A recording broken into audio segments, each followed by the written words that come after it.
Ser feliz es dejar vivir a la criatura que vive en cada uno de nosotros, libre, feliz y sencilla. Es tener la madurez para poder decir, me equivoqué. Es tener el valor de decir perdón. Significa tener la sensibilidad para decir, te necesito. Significa tener la capacidad de decir, te amo. Que tu vida se convierta en un jardín de oportunidades para ser feliz. Que tu primavera sea amante de la alegría, que seas amante de la sabiduría en tus inviernos. Y cuando te equivoques, empieza de nuevo desde el principio. Solo entonces te apasionará la vida. Descubrirás que ser feliz no es tener una vida perfecta.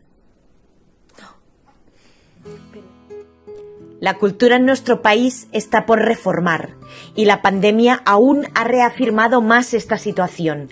Pero hay países en los que aún no se han puesto unos cimientos sólidos, como es el caso de Cuba, un país machista que no permite desarrollar a una mujer todo su potencial artístico o cultural por el simple hecho de su género. Son muy pocas las mujeres que pueden dirigir una película, por ejemplo, y quienes lo han logrado difícilmente han firmado más de una y han tenido que luchar duro para conseguirlo. Por eso, emigrar se convierte muchas veces en necesidad para aquellas mujeres que quieren dedicarse a la interpretación. Y por eso son mujeres fuertes y con una energía inacabable, como la cuentera y actriz Marieta Sánchez. No vamos a hacer un vituperio ni un panegírico político entre unos países ni otros. No ha lugar en este blog. Solo os invito, en estos momentos complicados para viajar con avión, a hacer servir nuestra imaginación y dar un paseo por la cultura afrocubana acompañados por Marieta Sánchez, con sus cuentos, su sabrosura y su sonrisa tan brillante que, como dirían en su país, no hace falta linterna cuando llegue un apagón. Marieta nació en Santiago de Cuba y se graduó en interpretación en el Instituto Superior de Arte el año 1989. Sus primeros trabajos profesionales fueron en septiembre del mismo año con el grupo Anaquille, con quien tuvo su primer protagonista en la obra La hija del gran Alafi. Formó parte de diferentes compañías como la reconocida El Buscón, Teatro Estudio o Teatro Caribeño. En esta última, dirigida por Eugenio Hernández, se introdujo en los orígenes de la cultura afrocubana y aprendió muchas de las historias pataquines y cuentos que ahora narra. También le permitió participar en numerosos espectáculos infantiles, en concreto con la obra Pataquín de una muñeca negra entre 1993 y 94, con la que ganaron muchos premios y reconocimiento por todo el país. En España quiso continuar con el género infantil y cuentacuentos y a partir de aquí forjó su vertiente como narradora de historias cubanas. Su primer trabajo en Barcelona fue con la Xarxa de Bibliotecas en Días de Contes y Sobre las tablas en la Sala Art en Brut con Negra en 1997, un espectáculo de poemas de Nicolás Guillén en el que se combinaba la música con la danza afrocubana. Fue así como descubrió nuestro interés por dicha cultura e inició su camino como cuentista profesional. 10 años más tarde, en el Festival de Narración Oral Cuenta con Agüimes, en Las Palmas y Tenerife, nace Güemilere, Fiesta en Yorubá, su espectáculo por excelencia donde cuenta su origen afrocubano y que hoy en día ha evolucionado y aún podemos disfrutar con el nombre de Ancestros. Como cuentera ha actuado en plazas, colegios, bibliotecas, museos y muchos festivales. En el Festival de Narración de Almada en Portugal, en el de Fábula del Montseny o en Veu Alta de Vilafranca del Penedès. Es miembro de la Red Internacional de Cuentacuentos. Asimismo, como actriz ha participado en diferentes festivales internacionales de teatro. Al Grec de Barcelona, el de Folclore y Percusión en Canet de Mar, el Internacional de Teatro de Tortosa, el Festival Muecas de Tenerife o el Internacional de Teatro Amateur de Girona. Con este último empezó en su inauguración en 2005 como encargada de dinamizar y coordinar el Café Teatro de la Casa de Cultura del FITAC de noche y actualmente es la responsable de los escenarios del Auditorio Vía D y las relaciones públicas. ¿Y usted? A Santiago le echaron 6 meses de cárcel, pero dicen que fue el preso más feliz del mundo. Sobre las tablas hemos podido verla en Cacao, de Dagoll Dagom, en la lectura dramatizada de Don Juan Tenorio en el Teatro Romea, en Mujeres de Nieve, en la divertidísima y controvertida Adossats de Ramon Madaula, Migracions.es y La Valla, por citar algunas de su extenso currículo. Además, ha dirigido las lecturas dramatizadas Call Center para la Asociació d'Actors i Directors Professionals de Catalunya y el Grupo de Teatro de la Universidad de Alicante, La Venganza de Don Mendo con la Escuela de Teatro Municipal de Santa Lucía y Meñique para el Festival de Teatro Infantil de Gran Canarias. Son más de 15 años dedicados a las artes escénicas, pero también ha trabajado en cine y televisión, en series como El Comisario, Hospital Central, La Riera, La que se avecina, La pecera de Eva, El cor de la ciutat, Sagrada Familia o 13 anys i un dia, y en diferentes telemovies como Violetas, Proyecto Cassandra o Temps afegits, entre otras. En la gran pantalla podemos verla en Que se nos perdió en Cuba, de Alexis García, Animals, de Mercè Llorens, o Forasters, de Ventura Pons, entre otras.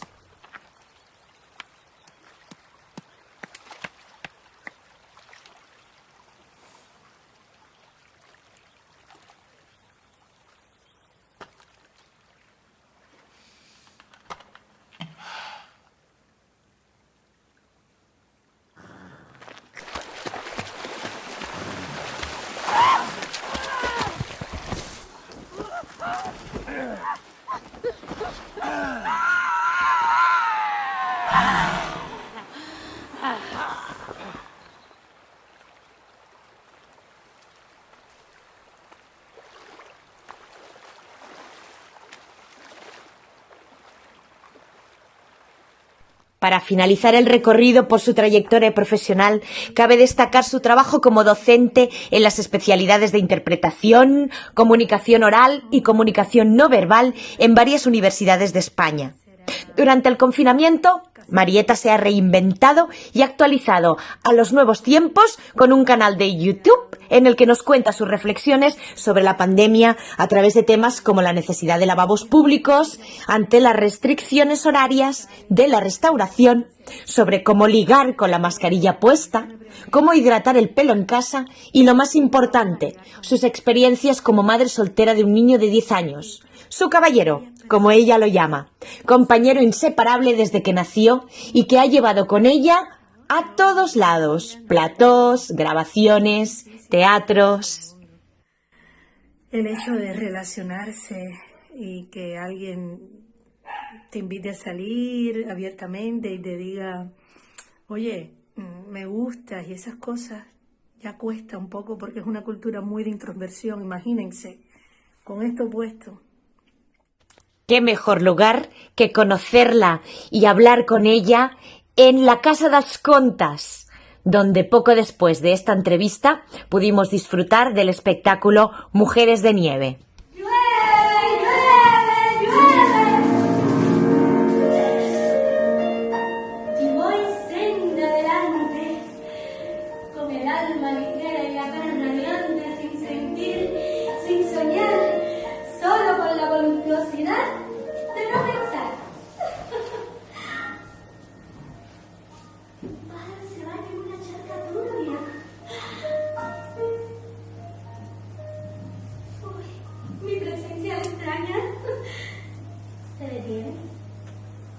Buenas tardes, Marieta. Buenas tardes, Serena.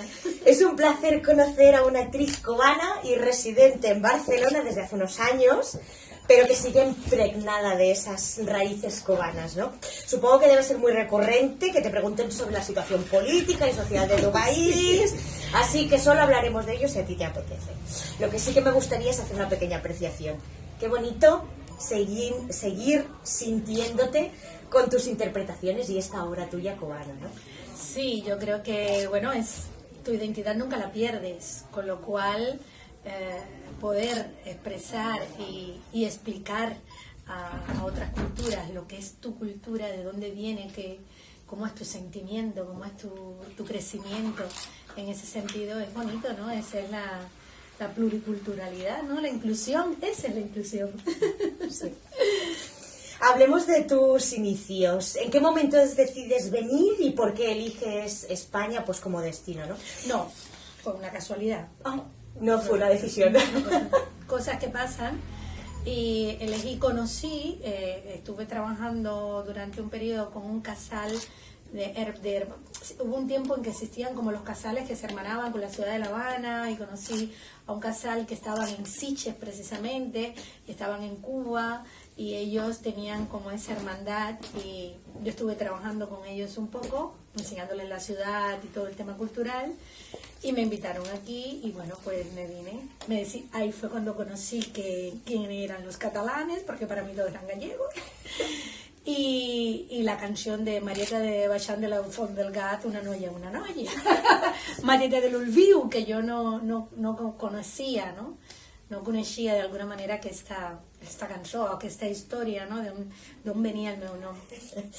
¿Crees que a nivel cultural y artístico, por lo que se refiere a una carrera interpretativa, es un buen país para vivir? Sí, yo creo que sí, que es un buen país. Es que yo creo que cualquier país sería bueno para vivir, siempre y cuando tú tengas la certeza y la constancia de querer hacer lo que te gusta, de cumplir de alguna manera esa ilusión de hacer lo que es tu profesión y continuarla. La puedes continuar en cualquier rincón del planeta, aunque sea haciendo teatro en zona minúscula, en una zona rural. O sea, que yo creo que la interpretación se puede extender a cualquier parte de la vida, con lo cual España fue una elección casual y fue buena, ha sido maravillosa. ¿Y de dónde viene tu afición por los cuentos? Pues en Cuba hay otras mujeres, por ejemplo, como Coralia Rodríguez, ¿no? Coralia Rodríguez es una gran maestra de la narración oral. Correcto. Lleva muchos años además haciéndolo, y bueno, es un referente tanto en Cuba como en otras partes del mundo.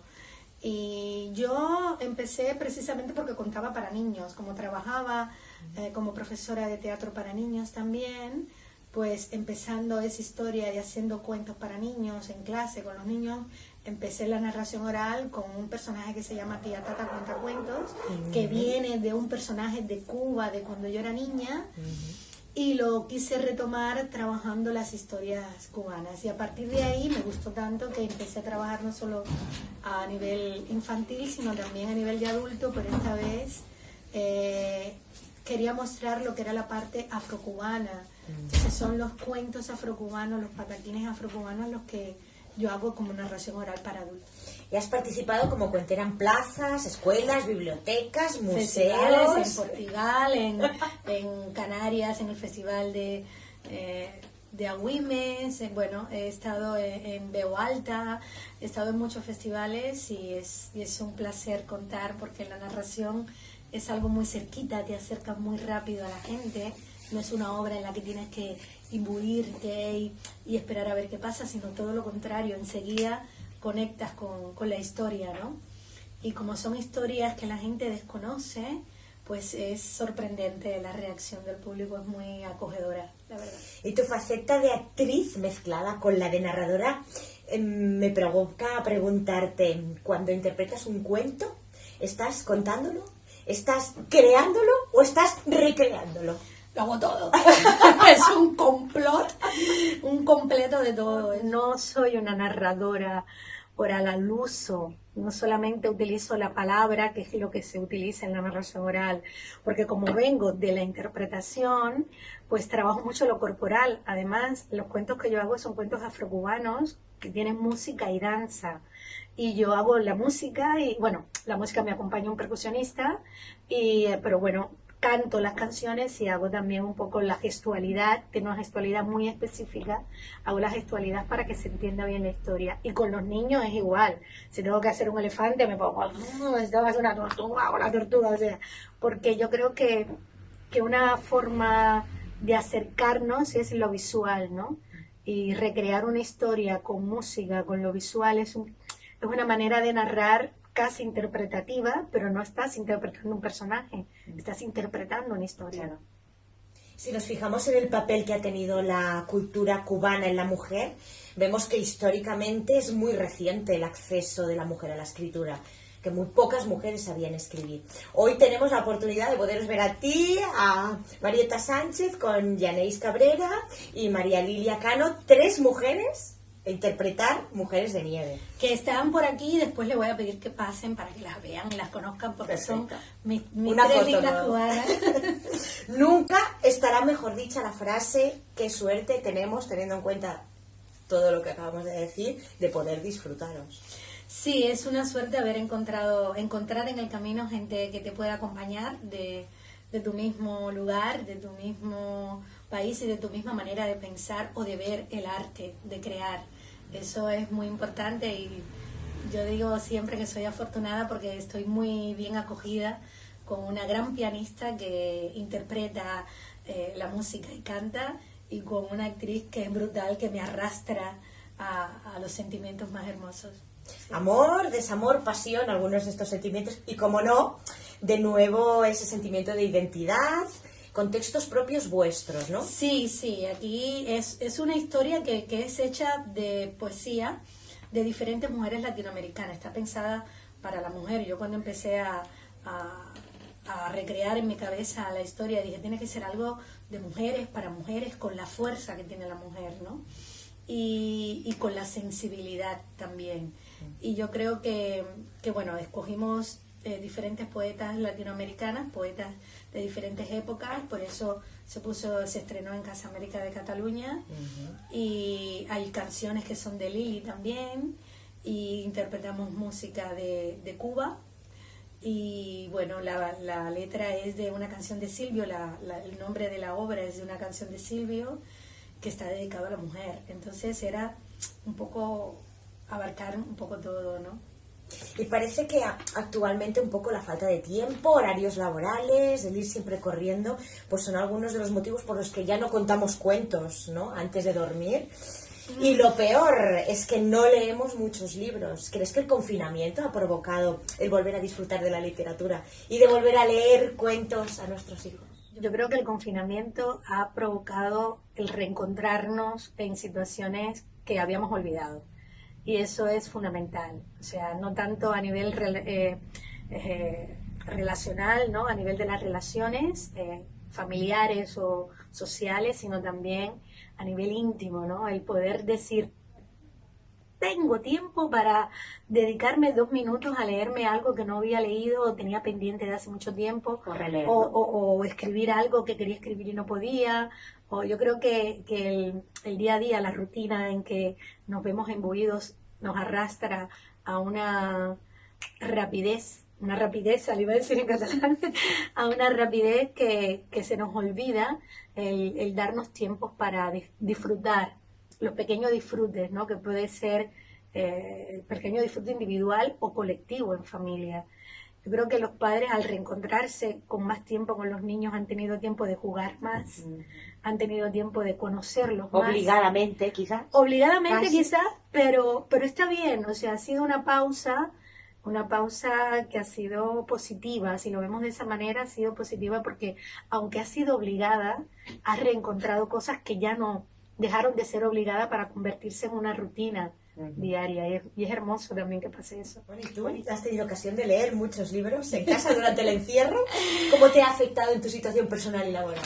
No, bueno, laboral, tristemente la cultura se ha visto muy afectada, sobre todo el gremio teatral, bueno, la cultura en general, pero lo de los teatros ha sido devastador, el gremio de las artes escénicas ha sido muy triste.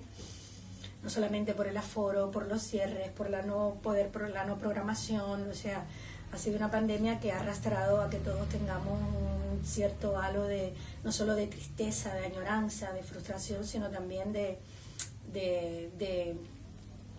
no sé cómo decirlo, sino a nivel económico, a nivel laboral, pues de recesión, ¿no?, de minimizar absolutamente tu situación de vida, ¿no?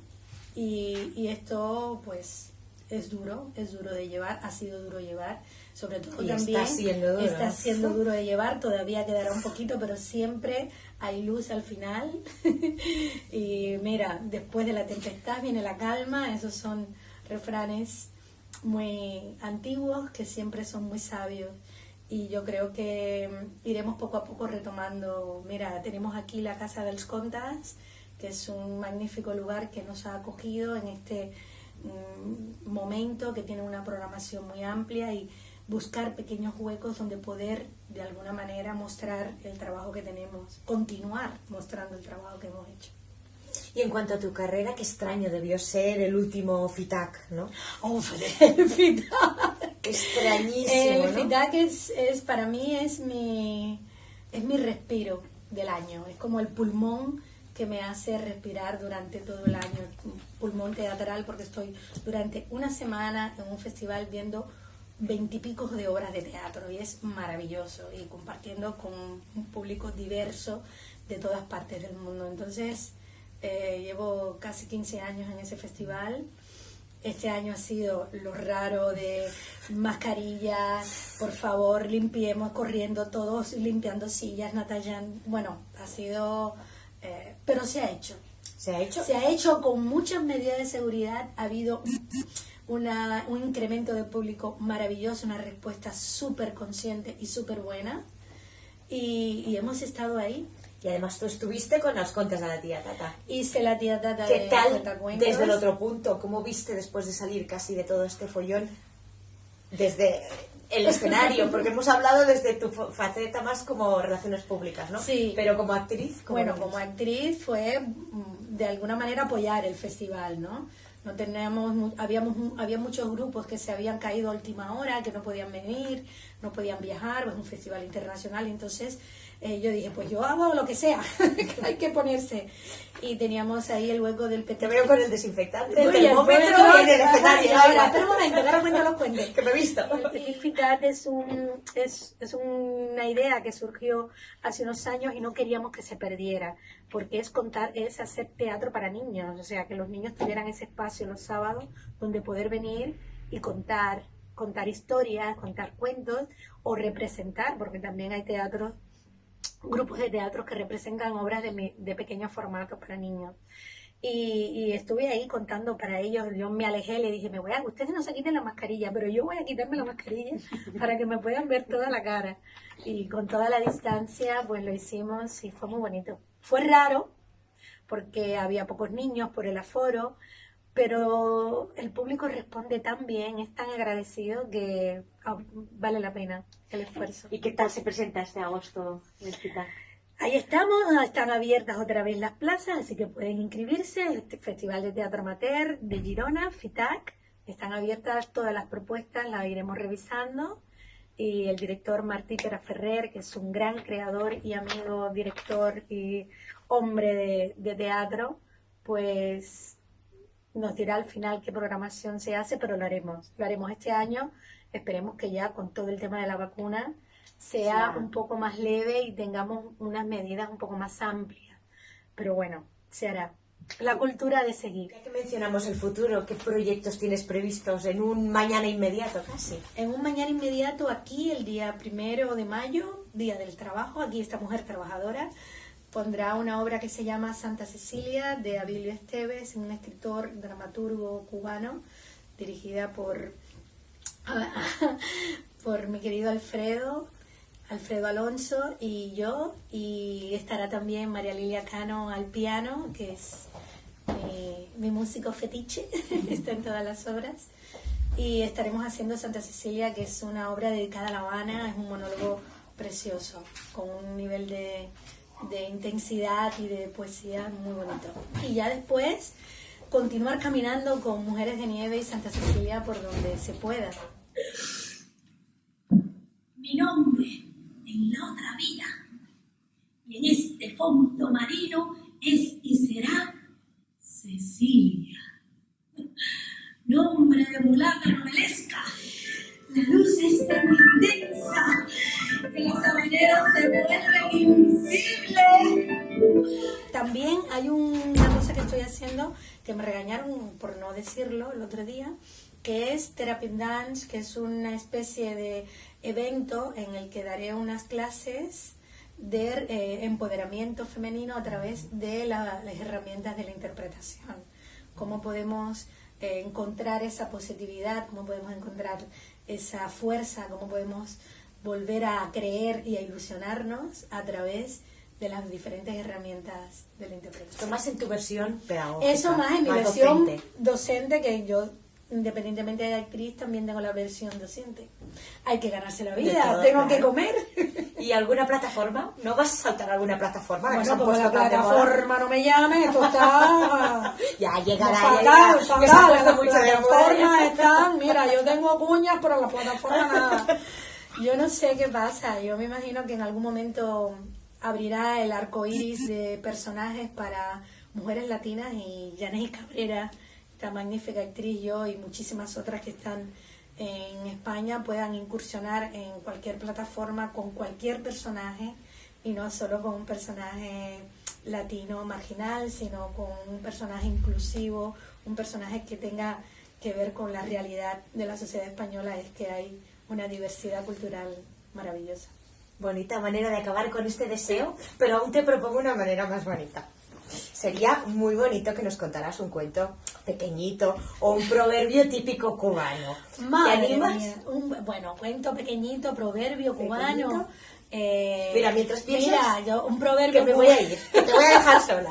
Que mientras piensas cuál contarnos, aprovecho para despedir la entrevista, deseándote mucha mierda, que en media hora actuáis aquí ya mismo, Sí, ya con estamos. Mujeres de Nieve.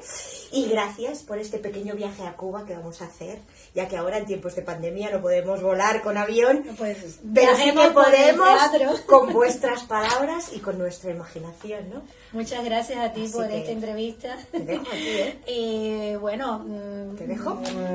voy a contarles cómo creció, cómo apareció el mundo en el reino Yorubá.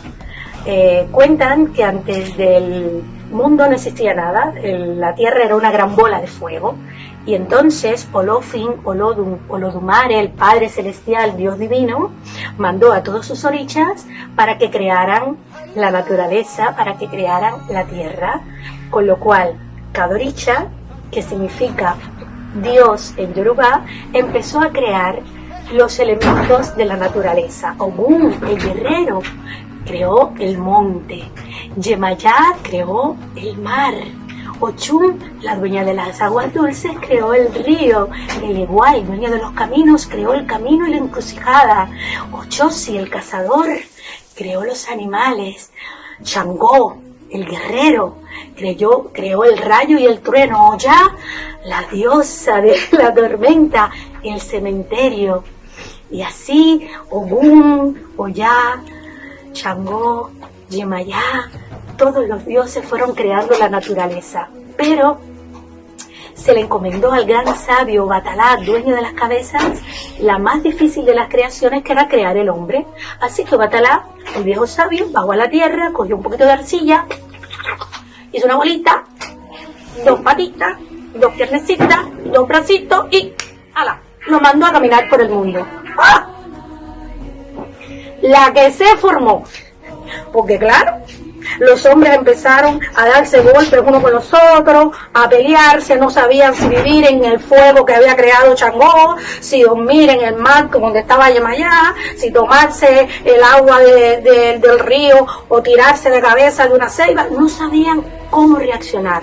Orula, el gran adivino, dueño del tablero de Cuelé, que es el que ayuda a los hombres a conocer su destino, fue corriendo y le dijo a Olofin, Olodumare: Padre Celestial, Obatalá lo ha hecho muy mal. ¿Qué ha pasado?